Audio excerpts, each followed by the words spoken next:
All right, listen, watch this right here and let's talk about it.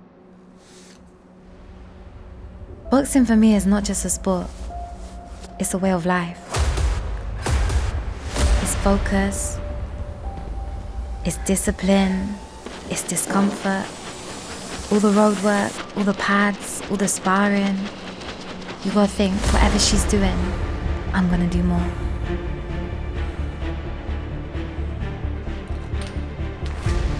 You gotta get comfortable being uncomfortable. That's when you learn the most. You don't learn anything from an easy fight. You gotta push the limits of what you think is humanly possible.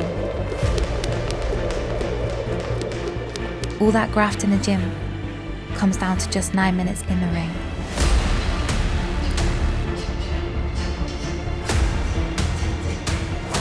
If you focus on what you can do, you already won.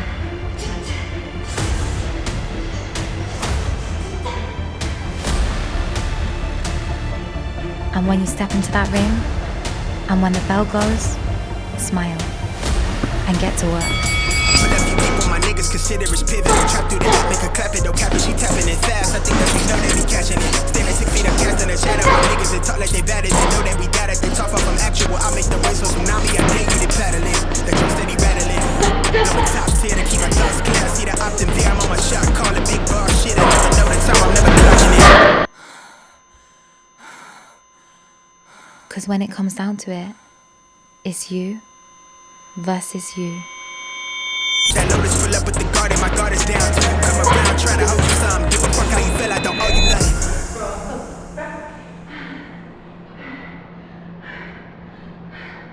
We had 1 hour and a half to shoot that with no lights, no extra crew, just a friend to help me out with BTS and Haze in the room, and Lucia, who's an amazing person and athlete, a 35 pounds vintage lens, which is this Helios 44-2, just beautiful, and this amazing color was achieved by color grading with Dehancer Pro. So the Dehancer team reached out to me asking if I want to review their product, which is a plugin that emulates film, and you can use it to edit your photos and videos either on your computer, on your iPhone, or on your iPad. But all these opinions are my own, they have no input on it. In fact, here's what they said on their email. Important thing though, is that we are looking for an honest review as it can help us improve. So we do not impose any requirements on what you say about Dehancer. So there you go. And without further ado, let me show you how I color grade this. So here we are in Davinci Resolve and we have our project open over here.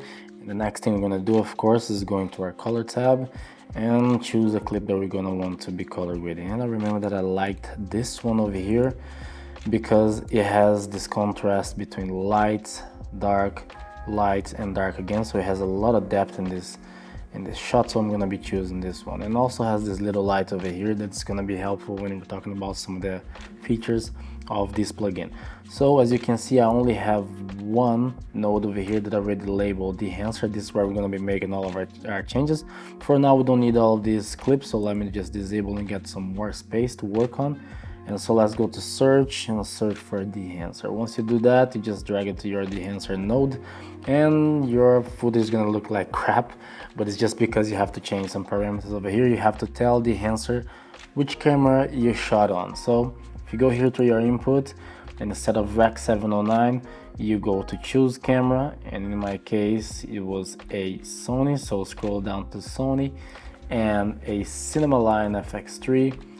And it's already changed a lot, and this is already looks really beautiful. And I don't think that I can see a lot of changes with ISO. They're very subtle, so I'm just gonna keep it any of those. And here you can do also some changes on the exposure and some changes on the temperature. I'm gonna put a tiny bit hotter, warmer to be fair, and I'm gonna leave it at that because I'm gonna do some more contrast later. And I like to close the tab so it keeps everything organized. So next we got Film Developer. So here we're gonna be adding the contrast as well. So you have to enable this stuff because if you don't enable, of course, they're not gonna affect your image. So I'm going to increase the contrast a little bit for now. So let's skip right here. color separation. And the color boost is gonna kind of act as a saturation tool. So I actually don't want this to be very saturated for now, so that's good. On the film over here, so this is the film stock that you're gonna be choosing, and they have a lot to choose from, a lot, and they are all very beautiful. And of course, just so you know, none of these are just simple presets or LUTs like you can buy online. This is the result of years of experimentation, of shooting with film, of developing film and scanning film, and then learning everything that you can, put it into this plugin. So it's extremely powerful. So let's just go through a few of them just so you can see. So here you got a few of them. Or this Natura looks really cool. Fujifilm Instax, which is pretty famous as well. Got Kodak. Let's see, let's support a 400, which is probably one of the most popular out there. Yeah, gold looks kind of cool. There. Let's stick with Kodak Actor 100 for now, just because of these cooler tones. I'm gonna warm it up a little bit more later, but for now I'm gonna keep it on this one. And then film compression is something quite powerful, to be fair. Now I haven't seen this before on other plugins. It's if you enable this and if you pay attention to here and to her face and outside, you're gonna see that this is basically used to help you not to clip your highlights. So if you enable and disable, you're gonna see that it brings down the exposure on the highlights. For me, I'm gonna leave it off because I want that difference between the highlights and the dark to be quite pronounced. On the X-Pen over here, you can change the exposure of specific parts of your image. So of course, black point you can make the darker as dark, and white point you can make the whiter as whiter or darker. So yeah, that's it. And if you double press this stuff, you can just reset them. So I'm actually gonna put a little bit more of contrast right here. All right, that's good. So on the print here, this is really important as well, because here's where you're going to be able to choose that beautiful Kodak 2383, which is again probably the most popular film print right now or ever. So of course I'm gonna go for that, and look the huge change that made, and it already looks beautiful. Honestly, I didn't even need to do anything else apart from this and you'd be done. But let's change a few stuff. So for example, color density, I always like to put the color density up a little bit, and if I'm not mistaken, what color density is, it is reducing the exposure of colors, so making these colors look a little bit more vivid, more dense. On the color head here, you can add more blue, add more yellow, magenta, green, all of that, cyan and red. And then you can also color your shadows, your midtones and highlights. So let's see if I want to do enable it first. Let's see if I want to put some colors on my yeah, I'm gonna put it a bit warmer overall. So on the midtones on my it's kind of nice like that. And then impact is just the opacity of this effect over here. So yeah, I'm just gonna leave it like that. It's good. Film grain, of course, if you know me, you know I love film grain, so let's add some of that. They are a very, very accurate representation of the ISO present in this type of film. So for example, if you choose a 65, you'll see that's gonna be very subtle over here. But if you go and then you choose the 8, you're gonna see that it's a lot stronger, and this one actually has color on it. And yeah, so you have to find a middle ground. And for me, the 16mm 250 ISO, it is perfect. I just love it, so I'm gonna keep it at that. And you could do custom if you want. So if you want to do custom, you go in here and you change all those parameters yourself, and you see what works for you. So I'm just gonna keep it like that. It's perfect for me. You should have halation. Halation is that effect over here that, let's see, when I enable, you're gonna be able to see over here around her shoulder, her forehead, or in the lamp. So if I enable and disable here, you're gonna be able to see that. So essentially this is this little red outline that appears normally on the brightest parts of your image, and is very characteristic of film photography and film. So definitely you have to have that. So this one right now is emulating the halation of 35mm Super 35 film. So let's see, the 8, I'm assuming is going to be a lot more pronounced. So yeah, a lot more pronounced. It's a little bit too much for me. Let's see, the 16 is very soft, but still very strong. So I'm thinking I'm gonna actually stay on the 35 over here. Again, you can go and you can custom, you can change all of this stuff and make it your own. I just like this one that they have here right now. And then after that we got bloom. Bloom is also something really beautiful, and you're gonna be able to see it right here. So if I enable the bloom over here, you're going to see that all of these lights over here that gets dispersed and it gets softened, and it softened all the overall image, but again it is more pronounced on highlights. So yes, bloom is something that I love it, and I'm always trying to have on my film. So you can achieve blooming by, in this case, you can just have Dehancer on it, and you can just buy a filter that Pro Mist filter. In my case, I use I think it's called Cine Bloom from Tide Optics, and just the vintage lens as well. So this vintage lens that I'm using, it already has a little bit of blooming, so yeah, really cool. So definitely bloom, it's a must. Film damage, what is film damage? If I enable over here and then I go to 8mm, you're gonna see all of this stuff over here, which is like film scratches and film dirt. That's to emulate film damage. I don't like that very much right now, so I'm not gonna use it. Then you got two very interesting things, which are film breath and gate weave, that I've never seen any other app give you that, or any other program or plugin. And film breath, according to Dehancer, is an accidental change in exposure, contrast, and color from frame to frame as the film moves. The nature of this phenomenon is determined by several factors: uneven emulsion coating, instability of the camera shutter, and other stuff. So if I enable over here, you're not going to be able to see straight away, but if I go to again to 8 and then I play back, you're going to see all of these changes going on of exposure and contrast and color. So that's what film breath it is. It's really interesting, but right now it doesn't serve our purpose, so I'm not going to use it. And the gate weave, you're not going to be able to see on this one very much, but if we go back to the first shot over here and I enable here the gate weave, you're going to see all these micro jitters and difference in zooms on the image. Again, according to Dehancer, gate weave is the mechanical swinging of a film strip while it's being pulled through a frame window in a film camera, projector, or video coding device. So almost adds a camera shake to your image, even if you shot on a tripod, which again is very characteristic of old film cameras, but we're not gonna use it right now. We don't need it. This was shot handheld, it's got plenty of shake. So next, vignetting. Let's enable some vignetting over here and just check the exposure. That's a little bit too much. That's really cool. So let's pause. Let's reset -200. Yeah, just a little bit of vignetting like that, just to give more attention to our hero.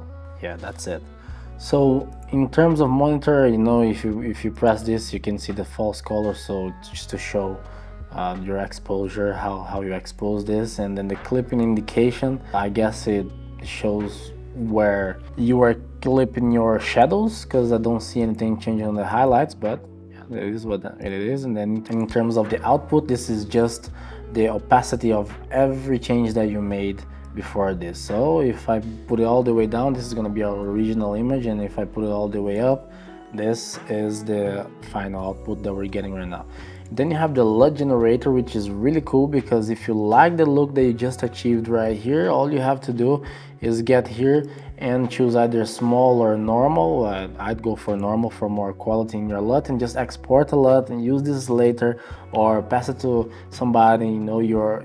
If somebody's color grading your footage, you can pass that to them, and then they can use it. So this is really cool. And then the options over here, I'm assuming that this quality fast, normal, fast, and high and slow is just the quality of these changes that you are making. So for example, if your computer is not that strong, you use normal and fast, and you have no problems with that. You have a beast that you're working with, you just put high and slow. That's what I think it is. I'm not sure, but I'll just keep it as normal and fast for now, and then you can see the license info and all this stuff.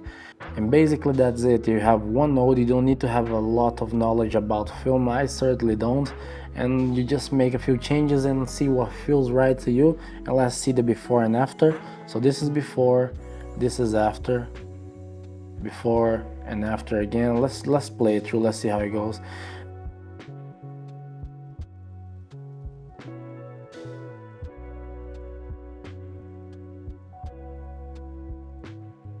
For now, I really like it. It's beautiful. See this color separation with her skin, with the orange side, and then the rest is kind of like this blue greenish tint. Is beautiful. I love it. And this is just so easy and so powerful. It's actually crazy. And now that I showed you this, let me show you something cool as well. So don't leave, come with me. So like I mentioned before, you have Dehancer on your iPhone and iPad, and you can edit your videos and photos anywhere. That's why I'm sat on top of a bridge like any normal person would, and I'm about to edit some videos and photos. But nah, I'm joking, don't do that. You know I'm crazy, but yeah, let's get to it. So if you open Dehancer right here, you're gonna be prompted with this menu where you can choose your most recent media to edit, or you can go into a very specific folder. I'm in my favorites, so I'm gonna choose this video right here, and then you're gonna be having here on your last edit, so the stuff that you do that you've done the most recent on the presets, you know, is just the film stock, just like on your desktop version. So let's choose another one. I'm gonna go for Fujichrome Velvia. Right off the bat, this looks amazing. You could stop right here and this would be great for you, but I'm gonna do a few more edits. So I'm gonna go to edit here, go back to the source, and I will put a little bit warmer, just a little bit, and yeah, that's good. Films we already talked about, so let's go to developer. I'm gonna contrast a little bit in the contrast boost and also the color boost, which kind of acts like a saturation node, so I'm gonna do that. Compression in here, it's a really cool thing that they have, which helps you keeping your highlights under control. So for example, if I press compression and then press it again, you see this is with it, this is without, with. Let me zoom in on the sky so you can see. So this is without, this is with, you know. So yeah, I definitely want some compression over there. Expand is good, don't want anything over there. Print, you already have here pre-selected the Kodak 2383, which is that beautiful film print. So I'll show you, this is before, this is without it, and this is with. So definitely makes a lot of difference, and you should apply it as well. But you can choose a few other, but yeah, I'll stick with that. On the color head here, it's where you can change your hues and your colors, add some colors to shadows, to midtones, highlights and all that, but it's all good for now. Film grain, let's zoom in to see how it is. Film grain before and after. The only thing I'm gonna change in film grain is the color, because I like monochromatic film grain, so let's do that. Halation, let's see, I think it's a little bit strong right now, so I might just go to the amplify over here and dial it back quite a bit. So let's see, before and after. Yeah, that's good. Let's skip it of that. And the blooming looks good as well. So yeah, let's just skip it of that. And the vignetting, before and after. Okay. So honestly, it's done. The playback, if you press it, it's gonna be quite choppy because it's this is our very powerful effect. So, but it doesn't really bother me a lot, the playback. But what it does bother me a little bit is the export time. So even if I'm exporting at 1080p and this is a 7-second clip, you're gonna see how long it's gonna take to export. And I'm gonna put the real time on screen for you. So let's check it out.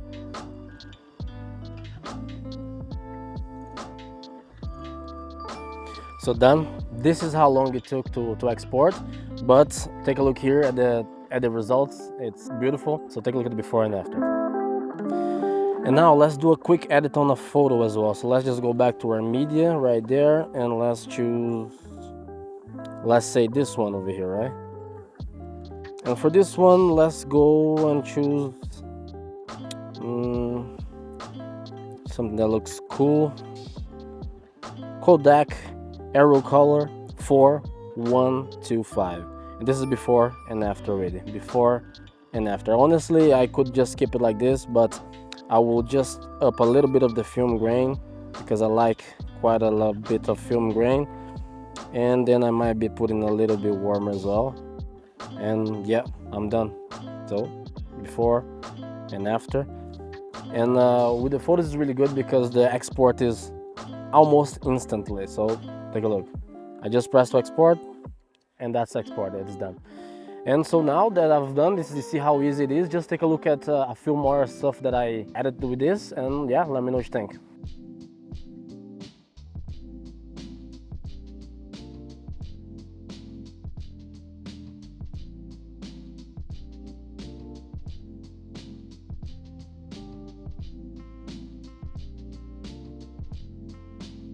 They look beautiful to me, so what you think? But let's talk a little bit more back to my house because it's starting to rain a little bit and yeah, I don't want to be here when it starts to pour down. Let's go. So to conclude, I think Dehancer is a very useful and powerful tool that gives your footage a very organic film look in just a few minutes, and you don't need to know much about the color grading and all that. There are a few things to improve, especially on the phone app with the playback and more importantly the export times, which is quite slow.